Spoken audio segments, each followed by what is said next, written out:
ठीक है, चैप्टर का नाम है, थोड़ा सा शांत रहिएगा, लिखो kinetic theory of gases. Kinetic theory of gases,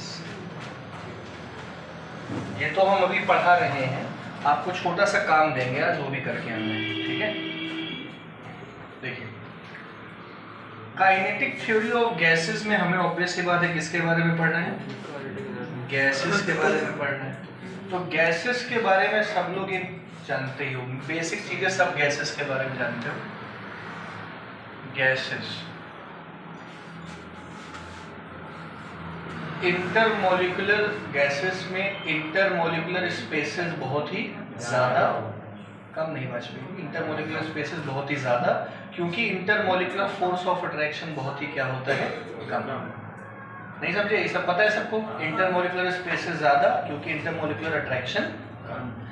low density, ना तो डेफिनेट शेप होता है, ना तो डेफिनेट क्या होता है, वॉल्यूम होता है। सही बात है, गैसेस को जितना चाहे आप लोग उतना कंप्रेस कर दीजिए, जितना कंप्रेस करना हो उतना कंप्रेस कर दीजिए। Gases exert pressure in all possible direction. एक परफ्यूम को छिड़क दोगे तो जहां तक जा सकता है वहां तक जाएगा, है कि नहीं, डिफ्यूज हो सकता है, जितना चाहे उतना डिफ्यूजन करा दो उसका। तो क्या क्या समझ में आया गैसेस के बारे में, क्या होता है, इंटरमोलिकुलर स्पेसेस बहुत ज्यादा क्योंकि फोर्स ऑफ अट्रैक्शन कम, ना डेफिनेट शेप ना डेफिनेट वॉल्यूम। तीसरी चीज क्या बताई, कंप्रेसिबिलिटी बहुत ज्यादा होती, बहुत ज्यादा कंप्रेस कर सकते हो। ठीक है, फिर डिफ्यूजन कर सकती हैं गैसेस, क्या कर सकती हैं, फैलती है ना, एक गैस दूसरी गैस से मिक्स हो सकती है। ठीक बात है, तो ये सब गैसेस हो गई। गैसेस के बारे में और क्या है चीजें, गैसेस फॉलो करती हैं बॉयल्स लॉ। बॉयल्स लॉ जानते हैं सब लोग, P pressure is inversely proportional to at constant temperature, मतलब PV is directly proportional, pressure is inversely proportional to volume है। जब डायरेक्टली प्रोपोर्शनलिटी हटेगी तो कांस्टेंट टर्म क्या आएगा, कि प्रेशर इनटू वॉल्यूम कांस्टेंट, मतलब P1 V1 बराबर किसके होता है, P2 V2, ये सब हम लोग को पता है at constant temperature. Gases follow करती हैं कौन सा लॉ, चार्ल्स लॉ। सही है, चार्ल्स लॉ क्या होता है, at constant pressure volume is directly proportional to temperature, volume is directly proportional to temperature. Directly proportional हटेगा, कांस्टेंट टर्म क्या आ जाएगा, के। तो V/T अगर कांस्टेंट है का मतलब V1/T1 बराबर V2/, ये चार्ल्स लॉ हो गया। सही बात है, और अगर कोई गैस बॉयल्स लॉ भी फॉलो कर रही है और कोई गैस चार्ल्स लॉ भी फॉलो कर रही है, तो वो कौन सी गैस कहलाती है, आइडियल गैस, है ना। आइडियल गैस इक्वेशन निकालने का formula, ideal gas equation P1 V1/T1 बराबर P2 V2/T2। एक तो ये होता है, और एक और आप लोग जानते हो PV = nRT, ये हो गया, सबको पता है, चाहे ये चाहे ये। समझ में मेरी बात, तो ये सब बेसिक बातें हैं जो आपको समझनी है, कुछ ऐसा नया नहीं है जो आप इसमें जान रहे हैं। ठीक है, तो इसीलिए आप लोग सीधा टॉपिक डालो, इसमें पहला टॉपिक डालो, बोले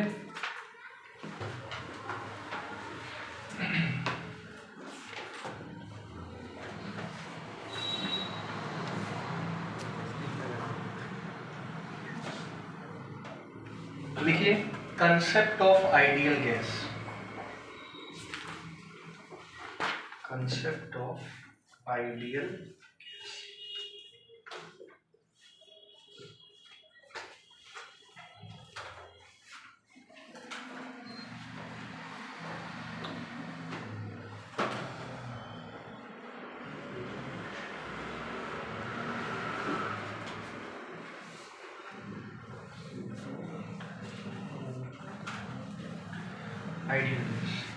क्या है ideal gas?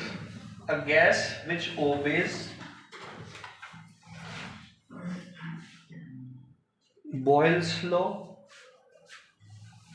Charles law,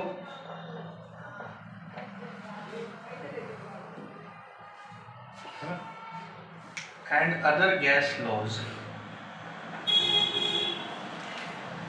under all conditions of temperature and pressure.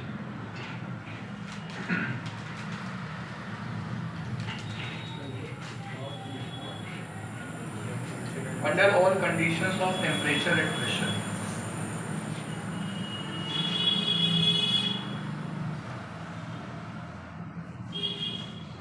ठीक बात है। एक गैस जो बॉयल्स लॉ, चार्ल्स लॉ या अदर गैस लॉज कौन कौन से? Avogadro law, Dalton's law, Gay-Lussac's law. सही बात है, समझ गए? ये आइडियल गैस हो गई। इसकी प्रॉपर्टीज लिखो, properties,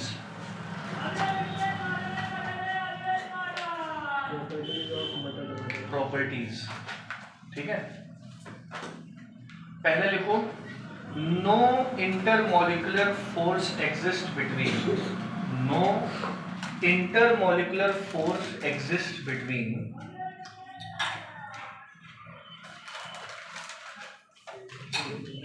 molecules of gas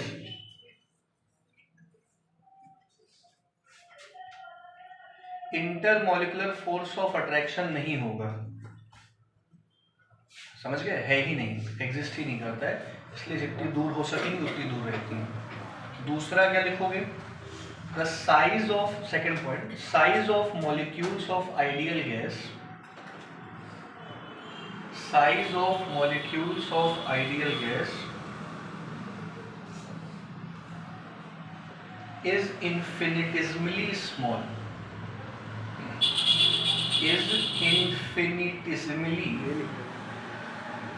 infinitesimally बहुत छोटा, infinitesimally small, and hence the volume occupied by gas molecules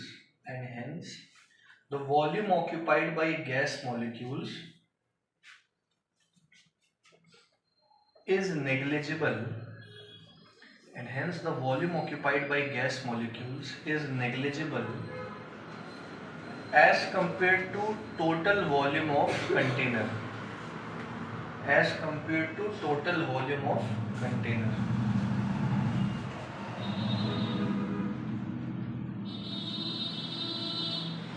समझ रहे? As compare to total volume of container. समझो है, ये एक कंटेनर है, मान लो, बोर्ड पे देखिएगा, ये कंटेनर है। इस कंटेनर के अंदर गैस मॉलिक्यूल्स ऐसे फैले हुए हैं, सही है? तो गैस मॉलिक्यूल्स को जितनी जगह मिलेगी, विश्वास, पूरी जगह में फैल जाएंगे। जितनी भी जगह मिलेगी सब में क्या कर जाएंगे? तो कहने का मतलब है volume of gas molecules is also the volume of container, ठीक है। लेकिन अगर इनको एक साथ हम लोग ले आए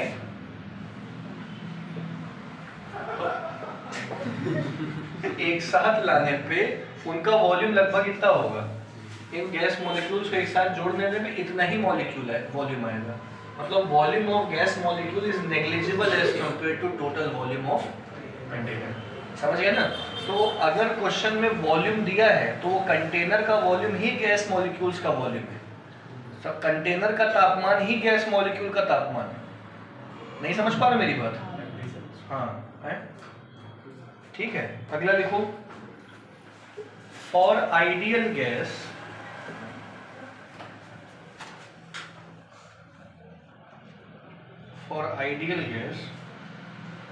coefficient of volume expansion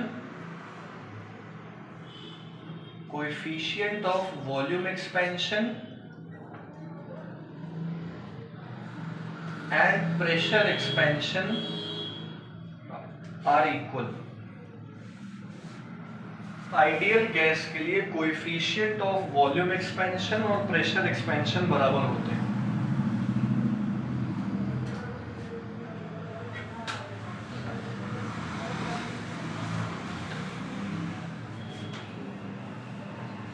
देखिए क्या कह रहे थे हम, सुना बेटा सब लोग, एक बात का ध्यान देना।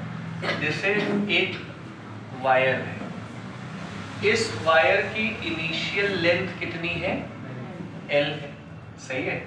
इस वायर को गर्म किया गया, गर्म कर देने से वायर की लंबाई बढ़ के कितनी हो गई, L प्लस डेल्टा L। तो ये जो इंक्रीज इन लेंथ होता है ये किसके डायरेक्ट किस पे डिपेंड करता है, कितना टेम्परेचर बढ़ाया गया और कितनी इनिशियल लेंथ थी। और जब ये डायरेक्टली प्रोपोर्शनल हटता है तो एक कांस्टेंट टर्म क्या आ जाता है, अल्फा। तो अल्फा का फॉर्मूला क्या होता है, delta L upon L delta T। ये है coefficient of linear expansion, coefficient of linear expansion. ये समझे, एक वायर को गर्म करने से वायर की लंबाई बढ़ी, लंबाई बढ़ने से, तो लंबाई कितनी बढ़ी ये इस बात पर डिपेंड करता है कि पहले कितनी थी लंबाई और कितना टेम्परेचर बढ़ाया, उस हिसाब से लंबाई बढ़ेगी। डायरेक्टली प्रोपोर्शनल हटेगा, कांस्टेंट टर्म क्या आ जाएगा, अल्फा। अल्फा वायर के मटेरियल पे डिपेंड करेगा।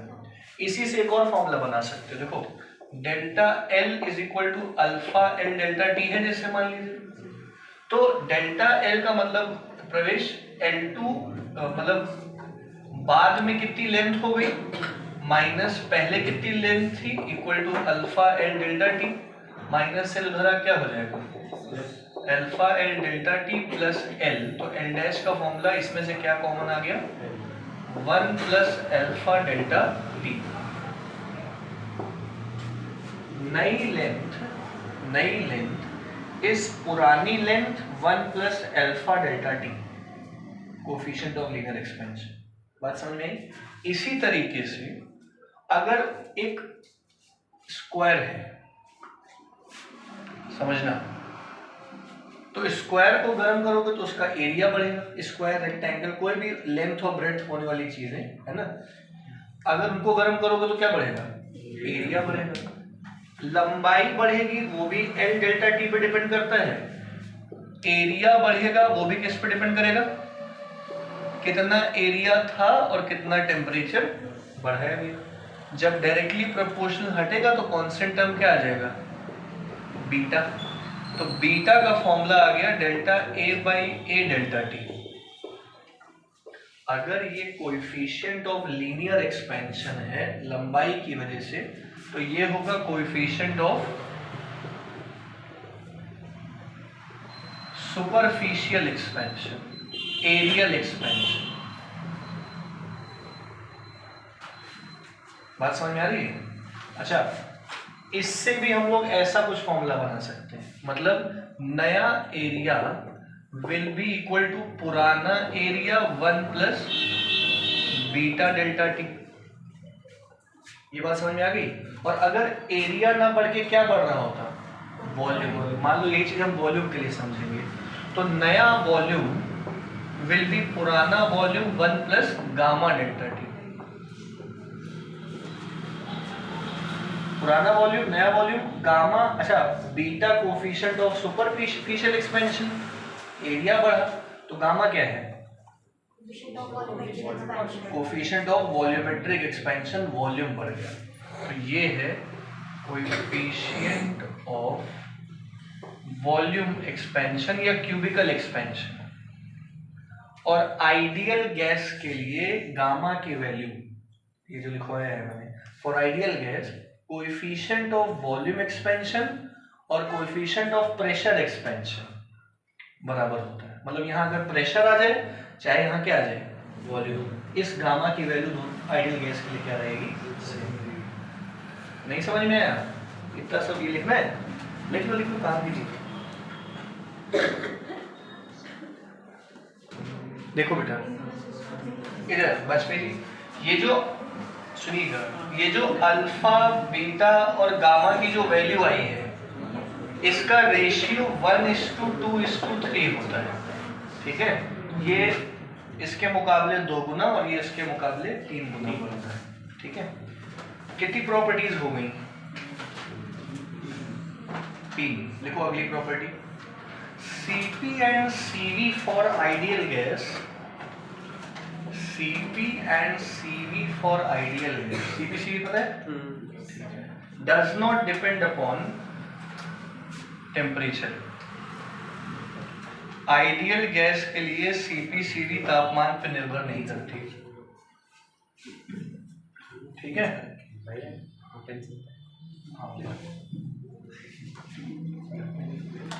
देखिए आप लोग को बताएं,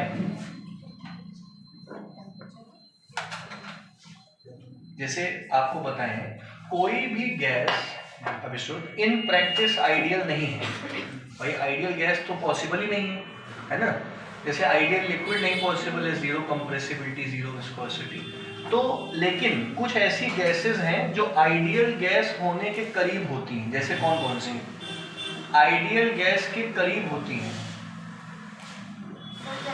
जैसे हाइड्रोजन, नाइट्रोजन, ऑक्सीजन, ये वो गैसेस हैं जो लगभग आइडियल टाइप की हैं।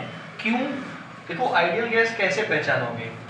Can not easily liquefy, can not be easily liquefied, इनको आसानी से लिक्विफाई नहीं कर सकते, इसीलिए क्या गैसेस होती हैं? लगभग आइडियल होती हैं। नहीं समझ पाए? Those gases which cannot be easily liquefied are somewhat ideal in nature, है ना? लिखो those gases, अलग पॉइंट है, those gases which cannot be easily liquefied are somewhat ideal.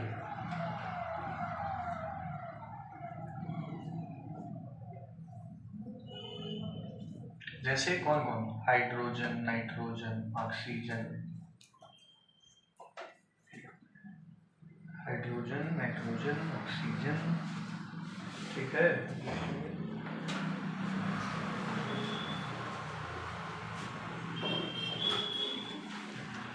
आगे देखो सब लोग बेटा। तो आइडियल गैस इक्वेशन सब जानते हो, PV इक्वल्स टू nRT। कहीं n लिखा हो सकता है या कहीं कहीं म्यू भी लिख देता है, म्यू RT। ठीक है? चलो देखो जरूरी बातें बताते, इधर देखिएगा, इस कंटेनर के अंदर सुन लेना है, एक गैस है हाइड्रोजन भरी हुई है। हाइड्रोजन गैस के नंबर ऑफ मोल्स आप लोग निकाल ही दोगे, इसका वेट अपॉन इसका मॉलिक्यूलर मास। सही बात है। टेम्परेचर होगा आसपास का जो कि गैस में आएगा, आर की वैल्यू भी समझा रहे हैं। वॉल्यूम किस चीज का होगा? कंटेनर का। वॉल्यूम किसका होगा? और वही का वॉल्यूम किसका होगा? गैस का होगा। Pressure is the pressure exerted by hydrogen gas on the walls of container. अभी प्रेशर का फॉर्मूला निकलवाएंगे। फॉर्मूला क्या है? P क्या है? Pressure exerted by the gas on the walls of container. बात समझ में आ रही है?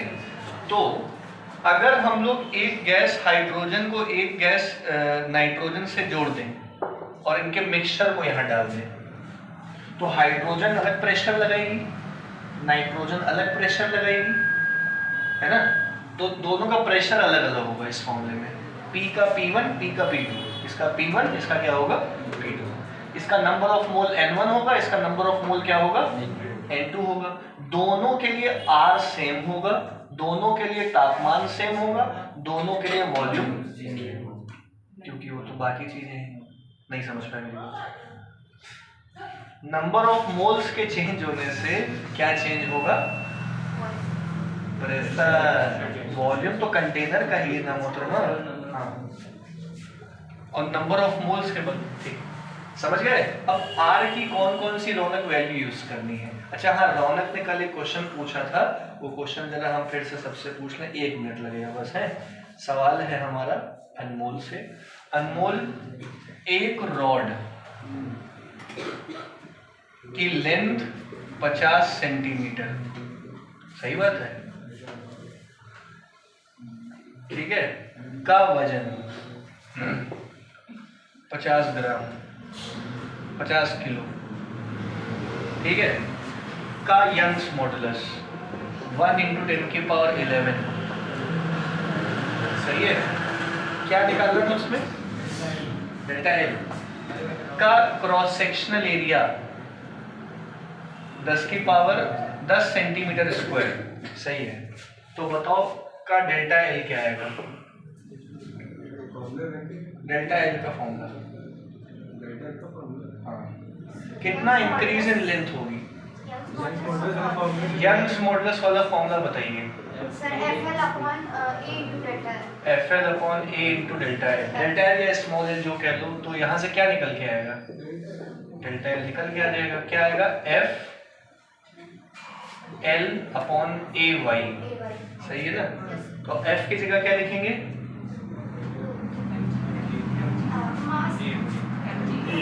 mg। सही है। L upon AY। सही है। m की जगह क्या लिखेंगे? 50। g की जगह, l की जगह 0.5। अच्छा, एरिया को 10 इंटू 10⁻⁻4 और यंग्स मॉडुलस को 10⁻11। जिससे आंसर नहीं आएगा।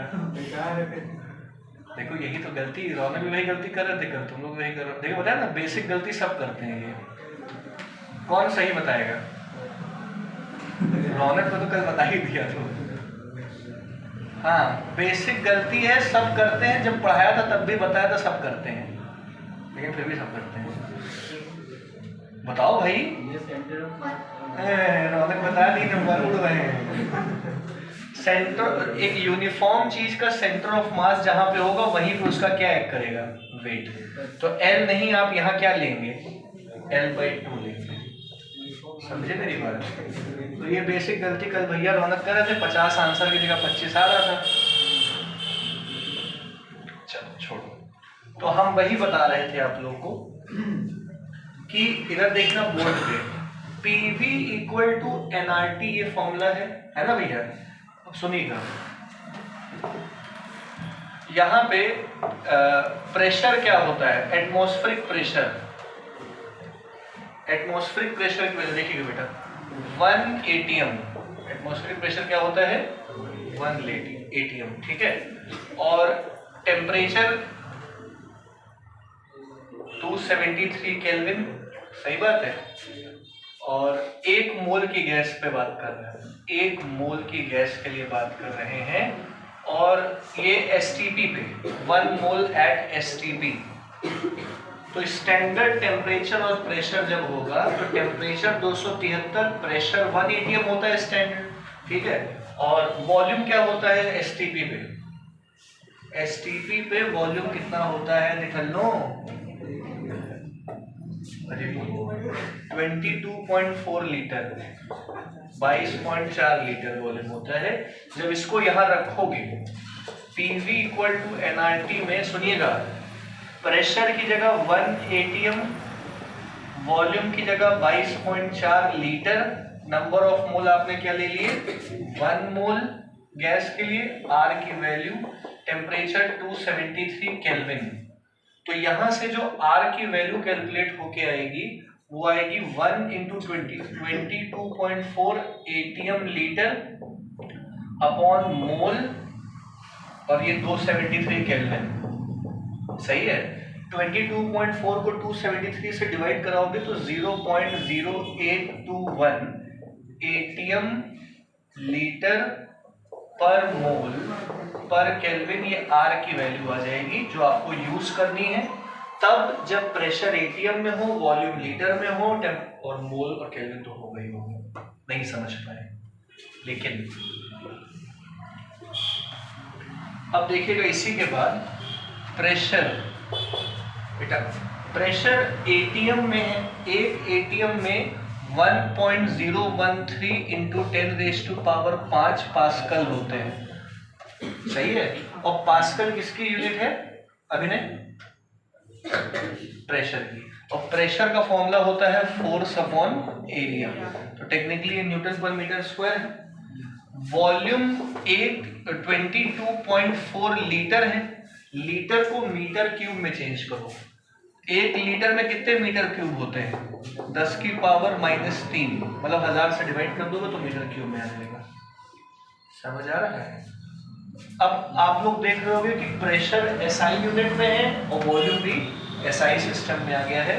तो पीवी इक्वल्स टू एनआरटी में जब वैल्यू रखोगे ऐसे ही, प्रेशर की जगह 1.013 इंटू 10 की पावर 5, वॉल्यूम की जगह 22.4 इंटू 10 की पावर -3, नंबर ऑफ मोल 1 है, आर की वैल्यू निकालनी है और टेम्परेचर 273 केल्विन है।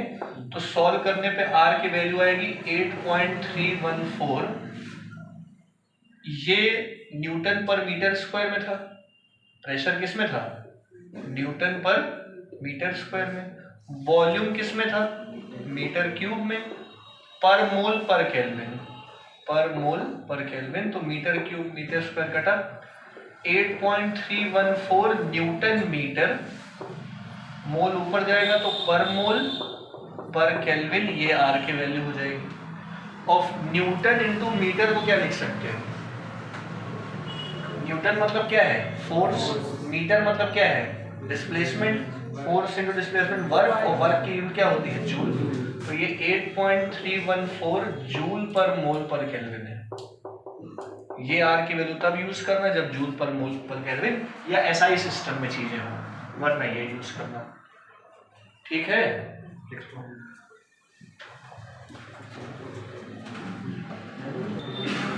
चलो, अच्छा तो हम क्या समझा रहे थे समझिएगा। ठीक है,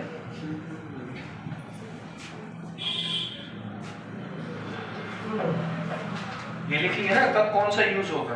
अब देखो आपको बता दें, PV equals to NRT formula आप लोग यूज कीजिएगा n मोल्स के लिए। ये काहे के लिए है? n moles of gas, ideal gas. सही है, ध्यान दीजिएगा। PV इक्वल्स टू RT किसके लिए होगा? 1 mole of gas. Vajpayee ji उसको छोड़ दो, अब तुम इधर ध्यान दो, भटक गए हो तुम। हाँ, PV equal to RT 1 mole of gas के लिए। अब देखिए बेटा, 1 मोल में चड्डा कितने मॉलिक्यूल होते हैं किसी भी गैस के? 1 मोल में किसी भी गैस के कितने मॉलिक्यूल होते हैं? हाँ, मतलब एवोगैड्रो नंबर मॉलिक्यूल्स होते हैं। तो अगर हम लोग इस चीज को एवोगैड्रो नंबर से डिवाइड कर दें तो ये किसका आ जाएगा?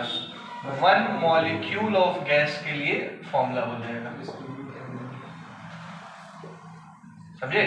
ये 1 मॉलिक्यूल के लिए फॉर्मूला हो जाएगा। और सुनो, R की वैल्यू आप जानते हो, सुन रहे? R की वैल्यू तुम अभी अटके हो गए, छोड़ दो ना उस चीज को, परेशान हो रहा फालतू में, ना ये कर पाओगे ना वो कर पाओगे।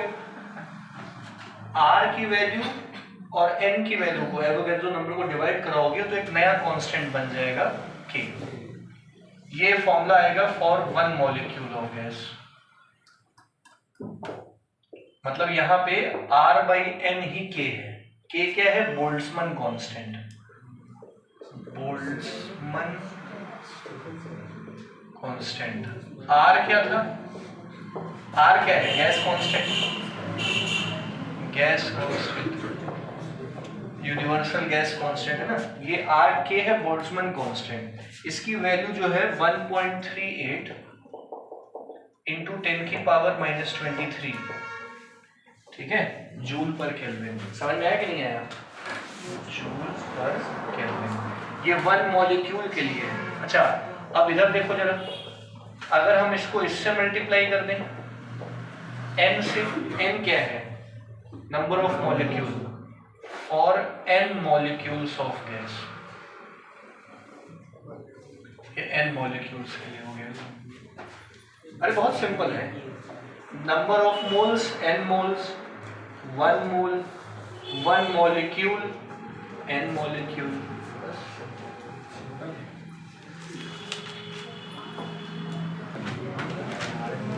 देखिए ये हटा रहे हैं, ठीक है।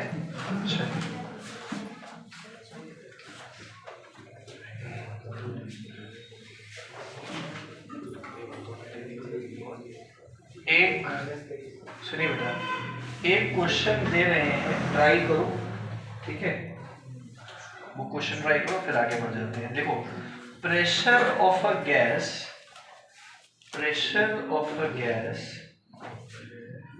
filled in a container, pressure of a gas filled in a container, closed है container, increases by 0.4%. Pressure of a gas in a container increases by 0.4%, ठीक है, on raising its temperature by 1 degree Celsius. On raising its temperature by 1 degree Celsius. तापमान बढ़ाने से दबाव 0.4% बढ़ जाता है। तो बताओ कितना तापमान किया गया? Find final temperature.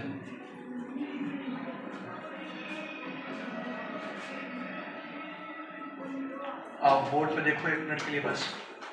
देखिए बेटा, अगर वॉल्यूम के बढ़ने से प्रेशर घटे तो बॉयल्स लॉ लगाना, P1 V1 equals to P2 V2।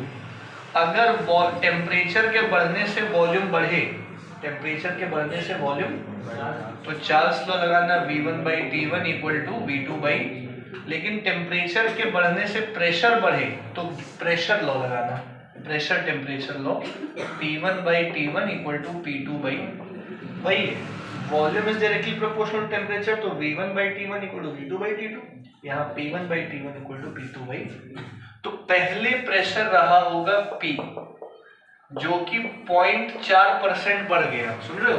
पहले प्रेशर क्या रहा होगा P, वो 0.4% बढ़ा चड्डा, मतलब P का 0.4% ऑफ P बढ़ गया, समझे ना?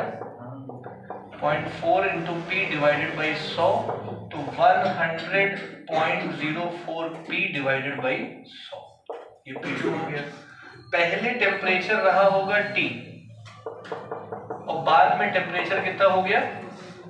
T+1, सही बात है। तो अच्छा, rise in temperature degree Celsius में लिखो चाहे केल्विन में, वो एक ही चीज होती है।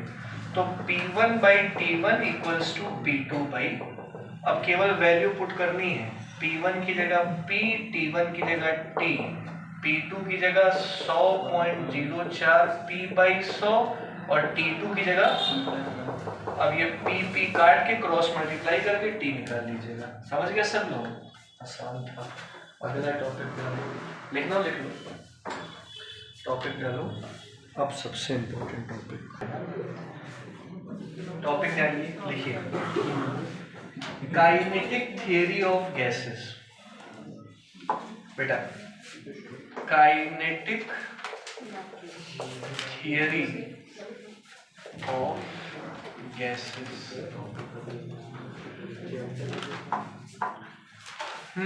काइनेटिक थ्योरी ऑफ गैसेस, ये बहुत लंबी सी एक 50 पॉइंट की थ्योरी है, 5 पॉइंट की थ्योरी है, ठीक है? इतना लंबा लिखना है, एक एक करके आराम से लिखेंगे। सबसे पहले तो काइनेटिक थ्योरी ऑफ, देखो गैसेस के बारे में तो जानते ही हो, काइनेटिक थ्योरी का मतलब एक कंटेनर में उनके मूवमेंट के बारे में बात होगी, काइनेटिक थ्योरी ऑफ गैसेस, ठीक है? तो पहला लिखो, क्या पॉइंट है? A gas consists of large number of small particles called molecules. A gas consists of large number of small particles called molecules. ठीक है? दूसरा पॉइंट ये भी पता ही है आप लोग को, पहला पॉइंट। दूसरा पॉइंट क्या है भाई? वॉल्यूम वाला। The volume occupied by gas molecules is negligible as compared to total volume of container. The volume occupied by gas molecules is negligible as compared to total volume of container.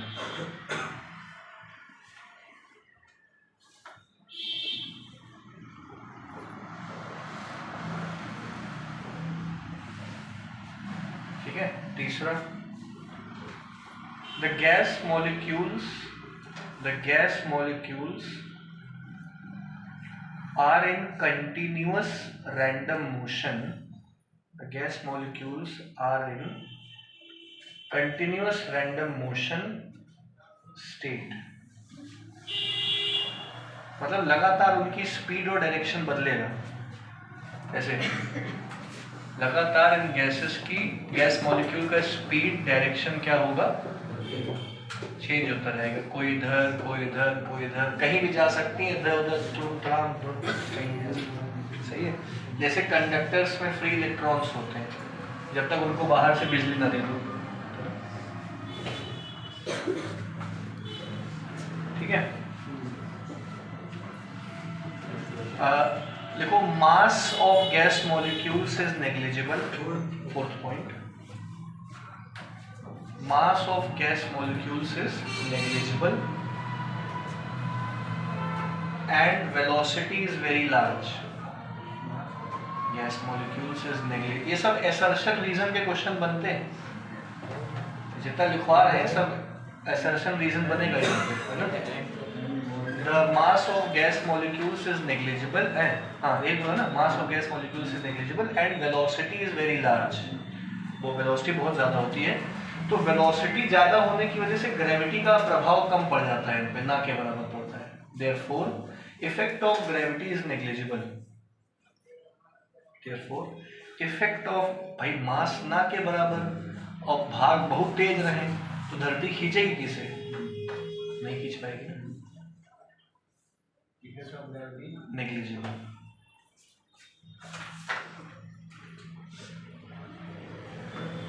समझ गए. देखो, खिंचाव तो होगा नहीं. हमने आपको बताया था इंटरमोलिकुलर फोर्स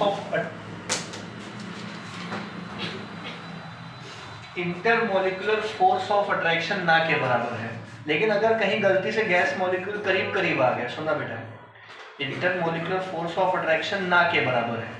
लेकिन अगर कहीं, अरे यार क्यों दे दिए हो तुम वो क्वेश्चन, तो हम क्या उसको समझाएं. राहुल गांधी कब तक समझाओगे कि भाई ना लो इलेक्शन, सोचने वाली बात है. अरे तो हमारा कौन देख रहा राहुल गांधी वीडियो आके. हम ये कह रहे हैं भाई साहब वाजपेयी जी, तो क्यों उसके चक्कर में पड़ रहे हो, नहीं समझ रहे हो. छोड़ दो उस क्वेश्चन को, ईगो में काहे ले रहे हो. अरे हम कह रहे हैं कि नहीं आ रहा है, उसको बात एक्सेप्ट करो कि नहीं आ रहा है. पड़ गए उसके पीछे.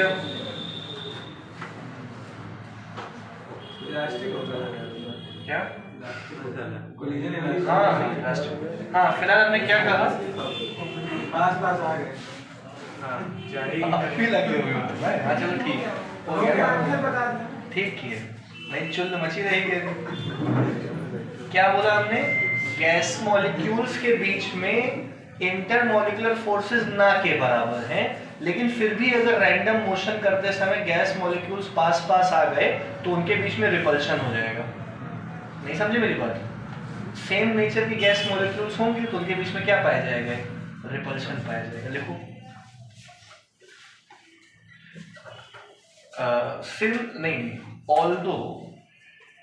although no intermolecular force of attraction exists between molecules. Although no intermolecular forces of attraction exist between molecules,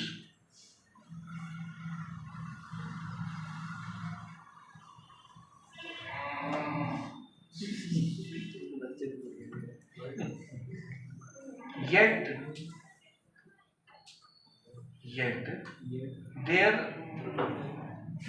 they experience repulsive force.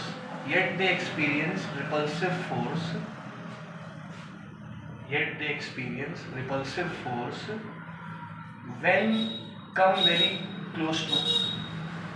when come very close to one another, when come very close to one another, है ना? ठीक।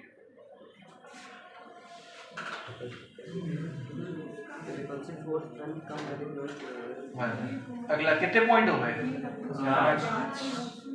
5। लिखो अगला, the collision between molecules is perfectly elastic. The collision between molecules and the walls, collision between the molecules and the wall of container, the collision between molecules and the wall of container is perfectly elastic। perfectly elastic का मतलब क्या हो गया, समझने की बात है। देखो बेटा, हाँ वाजपेयी तुम्हें बोलो, perfectली elastic आपने ई बताया था 0 से 1। हाँ, कोफिशिएंट ऑफ रेस्टिट्यूशन पहुंच गया। सही है, सही, तुमने एकदम सही कहा। फिलहाल देखो उधर, कोफिशिएंट ऑफ रेस्टिट्यूशन इसलिए कहते हैं, रिवीजन करो, relative velocity before collision is equal to relative velocity after collision का रेशियो अगर 1 आ जाए तो परफेक्टली इलास्टिक। लुल्ल बटे सन्नाटा हो गए सबके सब। कोई बात नहीं, ये तो होना ही था।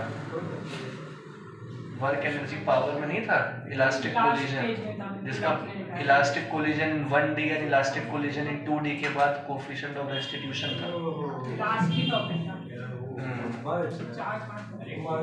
अच्छा आओ देखो उधर, उसकी वीडियो बनी हुई है, चाहो तो देख लो एक बार कभी, है ना? इधर देखिएगा फिलहाल सब लोग।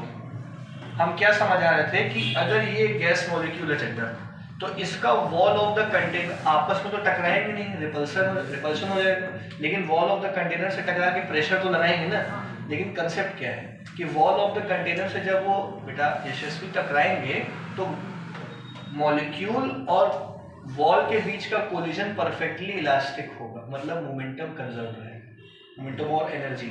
तो मान लो इसका मतलब क्या है कि अगर m इंटू वी वेलोसिटी से आके एक गैस मॉलिक्यूल इससे टकराता है, तो गैस मॉलिक्यूल इसको mv मोमेंटम ट्रांसफर करेगा और गैस मॉलिक्यूल को भी वो वॉल mv मोमेंटम से वापस भेज देगी।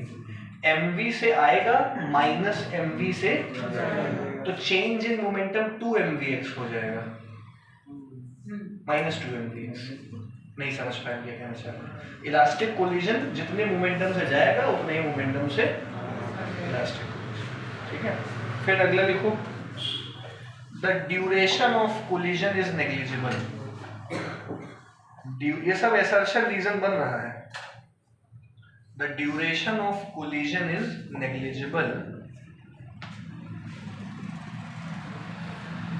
as compared, the duration of collision is negligible as compared to time spent by a molecule.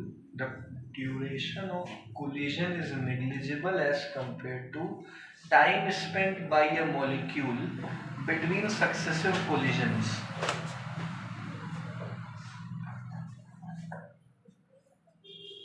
Collisions मतलब समझे इसका प्रवेश, मतलब मॉलिक्यूल इतने कोलिजन कर चुका है कि एक कोलिजन का समय बाकी कोलिजन्स के टोटल समय के ना के बराबर है। नहीं समझे? ठीक है, और सुन लो, एक आखिरी पॉइंट बचा हुआ है, एक आखिरी point. Kinetic energy of gas molecule is directly proportional to absolute temperature. Molecule की काइनेटिक एनर्जी किस पे डिपेंड करेगी?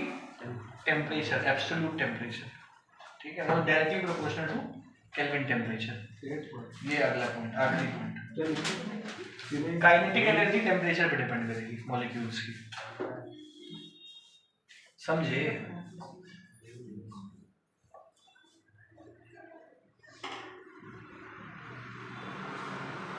अगला टॉपिक डालो। नहीं बन रहा है क्या? बंद हो गया। अभी अगला टॉपिक समझने से पहले आप लोगों को एक टॉपिक और समझना पड़ेगा। लिखो, रूट मीन स्क्वायर वेलोसिटी।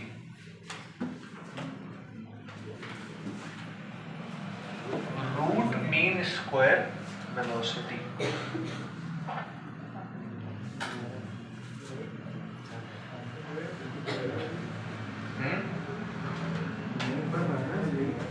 नहीं पढ़ रहे? ये पढ़ चुके हो? चैप्टर ये पढ़ चुके? केमिस्ट्री में? अच्छा केमिस्ट्री, अच्छा एक ही साथ सब, ठीक है ठीक। आइए सब लोग इधर देखिए बेटा, हमने क्या बोला? रूट मीन स्क्वायर वेलोसिटी क्या चीज है? देखो अब होता क्या है कि एक गैस मॉलिक्यूल है चड्डा, वो गैस मॉलिक्यूल इधर गया v वेलोसिटी से, इधर आया v वेलोसिटी से, उतना ही मोमेंटम ट्रांसफर हुआ ना भाई। जितना इसने वॉल को दिया वॉल में वापस कर दिया, मास तो बदलेगा नहीं, इसलिए वेलोसिटी भी उतनी ही आएगी। तो अगर हम लोग समझ आया ना, मैंने अभी बोला आसान भाषा में कहें, जितनी वेलोसिटी से इधर गया उतनी वेलोसिटी से इधर आ गया। अब प्लस वेलोसिटी से इधर गया, वेक्टर क्वांटिटी है, और माइनस वेलोसिटी से, तो नेट वेलोसिटी क्या हो जानी चाहिए? इसलिए वेलोसिटी कैलकुलेट कैसे होगी? अगर नेट वेलोसिटी जीरो ही हो जा रही है तो वेलोसिटी कैलकुलेट कैसे होगी? उसके लिए क्या किया जाता है, सभी गैस मॉलिक्यूल्स की वेलोसिटी का स्क्वायर करते हैं और उनको जोड़ के वापस मीन निकाल लेते हैं। वेलोसिटीज देखो, रूट मीन स्क्वायर वेलोसिटी है ना, तो वेलोसिटीज का स्क्वायर कर दो, फिर मीन निकाल लो, मीन निकाल लो और वापस फिर से अंडर रूट कर दो ताकि एक नई वेलोसिटी आ जाए, वो आरएमएस वेलोसिटी होगी। नहीं समझे भाई? मॉलिक्यूल्स की वेलोसिटी इधर उधर जाएगी, कट के जीरो हो जाएगी, कई बार ऐसा होगा। तो इसलिए अच्छा है स्क्वायर करने से वो पॉजिटिव बन जाएगी, एवरेज निकाल देने से वो वापस आ जाएगी, और अंडर रूट करने से जो स्क्वायर किया था वो हट जाएगा। नहीं बल्ले पड़ा? तो रूट मीन स्क्वायर वेलोसिटी लिख लो, ये फॉर्मूला लिख लो।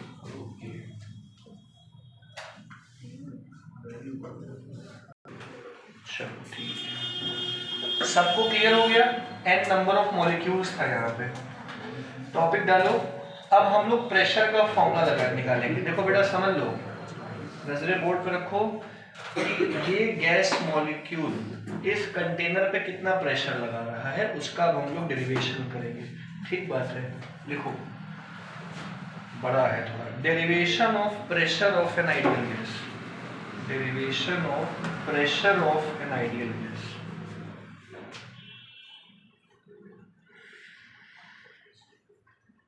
Pressure of an ideal gas,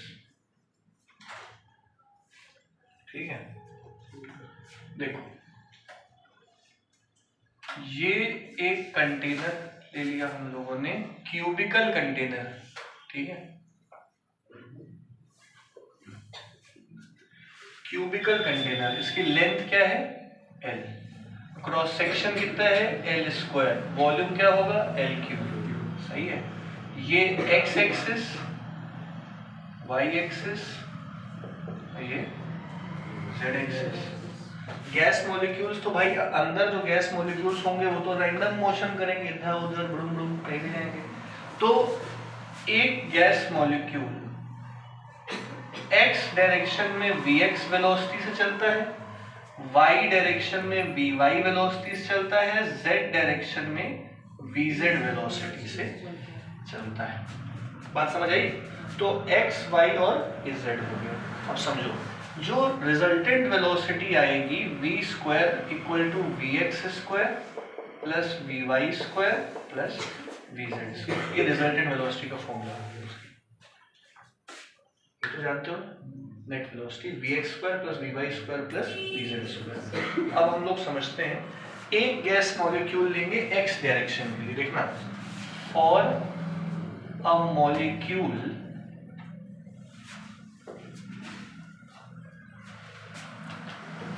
moving in x direction with velocity vx and is of mass m, mass m मान लिया, इसका सभी का मास m मान लो, तो मोमेंटम कितना होगा उसका?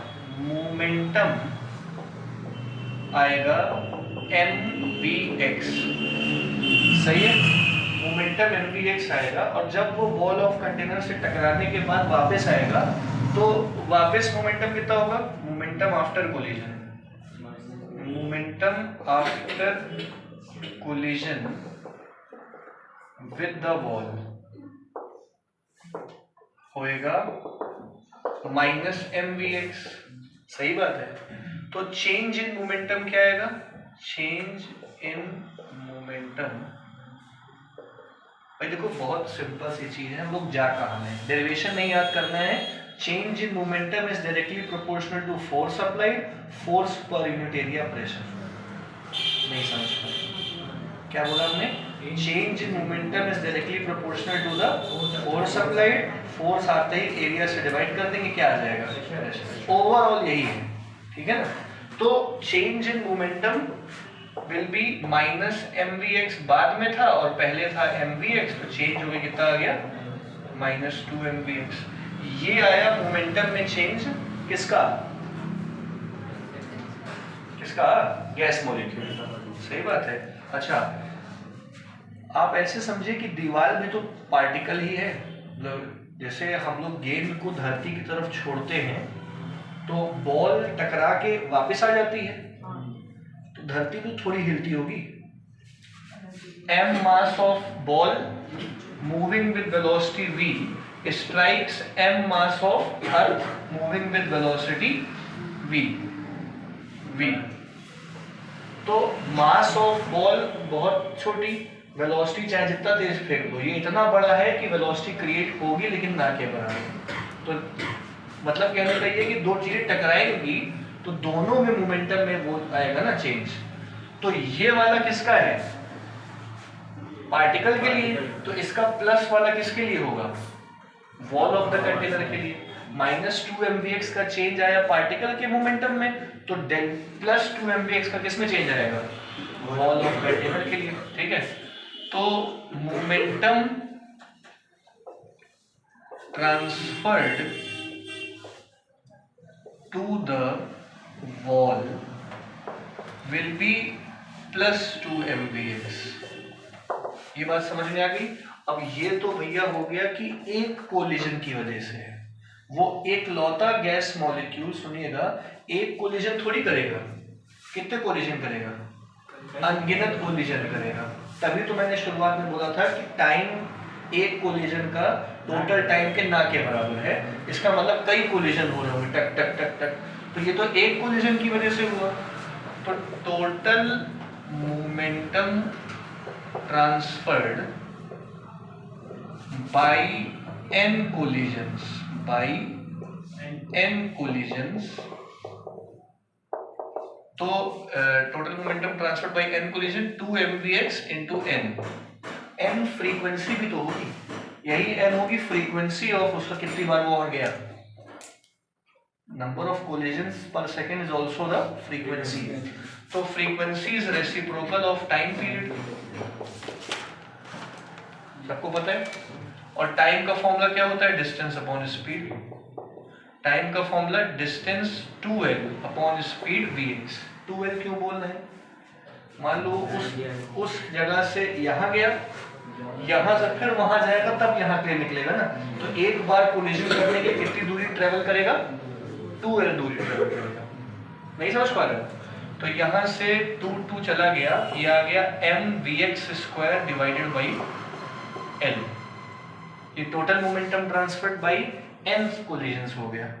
अब ये जो आया है, ये तो एक गैस मॉलिक्यूल की वजह से आया है, विश्वास x डायरेक्शन में। एक गैस मॉलिक्यूल तो x डायरेक्शन में टकरा नहीं रहा होगा, कई गैस मॉलिक्यूल्स टकरा रहे होंगे, है ना। तो let n number of gas molecules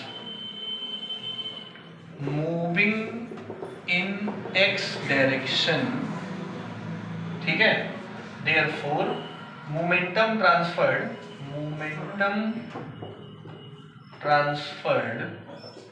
या momentum will be m/l vx1 square plus m/l vx2 square plus so on m/l vxn square. एक मॉलिक्यूल की वजह से, दूसरे की वजह से, n मॉलिक्यूल्स की वजह से, जिसमें से m/l कांस्टेंट बाहर ले लोगे तो vx1 square plus vx2 square plus vx3 square and so on vxn square. ये आया समझ में? अब ये क्या आ गया है? मोमेंटम ट्रांसफर्ड n मॉलिक्यूल्स की वजह से x डायरेक्शन में। अब इसका एवरेज निकालेंगे, ठीक है? तो एवरेज मोमेंटम ट्रांसफर्ड निकालने के लिए या कुछ करना नहीं है, ऊपर नीचे नंबर ऑफ मॉलिक्यूल से डिवाइड करा दो। समझ आ रहा है?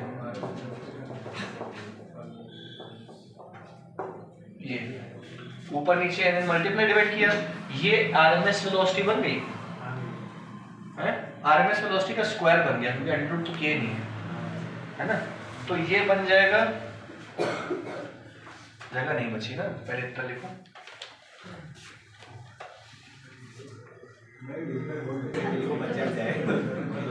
हाँ देखिए इधर, यहाँ तक समझ आ गया? इसके ये हम हटा रहे, ठीक है, इधर वाला पार्ट देख लो। अब बेटा बोर्ड पे देखो जरा एक मिनट के लिए, ये चीज क्या आई चला? vx1 square plus vx2 square plus vx3 square and so on vxn square n square upon n। ये क्या है? मोमेंटम ट्रांसफर या चेंज जो कह लो, आ गया बेटा m मास ऑफ, ये देखो ये बात अभी समस्या में बेटा है ना, m क्या है? Mass of each molecule, n, और ये है आरएमएस वेलोसिटी का स्क्वायर, तो vx मीन का square, root mean square velocity का क्या आया? ये स्क्वायर। यहां तक समझ गए? अब ये क्या चीज आ गई है यहां तक विश्वास? ये मोमेंटम ट्रांसफर्ड आ गया है, और अकॉर्डिंग टू न्यूटन्स दूसरा law, rate of change of momentum is directly proportional to the force applied। Momentum transfer जो होगा वो पर सेकेंड के लिए फोर्स अप्लाइड के बराबर आएगा। तो m/l n vx square equal to f, ये f आ गया। कोई समस्या है यहाँ तक? ये पर सेकेंड मोमेंटम ट्रांसफर की बात कर रहे हैं हम, है ना, इसलिए टाइम नहीं लिख रहा है मैंने। नाउ अब बताओ प्रेशर का formula, force per unit area. तो फोर्स की जगह लिखेंगे हम m/l n vx mean square divided by area, और एरिया इनटू लेंथ क्या बन जाएगा? वॉल्यूम। एरिया इनटू लेंथ को हम वॉल्यूम लिखेंगे। सही है? ये वाला हिस्सा लिख लिए हो? माइनस नहीं है बेटा, वो बार है मीन के लिए, ये माइनस नहीं है। हाँ ये आ गया। प्रेशर का फॉर्मूला देखिएगा, प्रेशर का फॉर्मूला बना m/v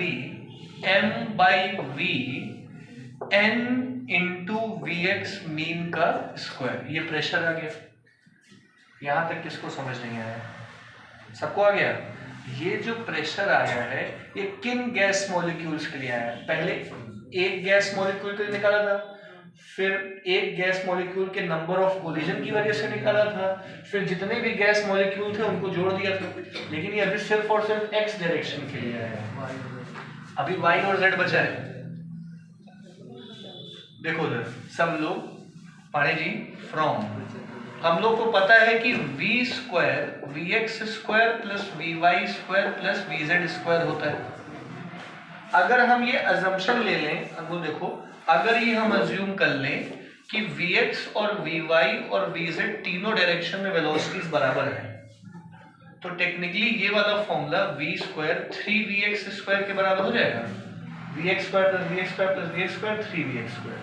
तो यहां से vx स्क्वायर की वैल्यू क्या आ जानी है? v स्क्वायर डिवाइडेड बाई, और v तीनों ही एक्सिस पे वेलोसिटीज का रिजल्टेंट।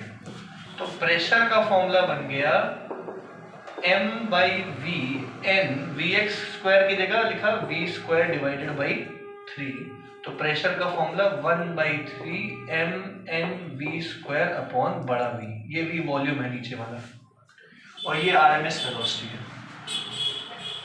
नहीं पल्ले पड़ा?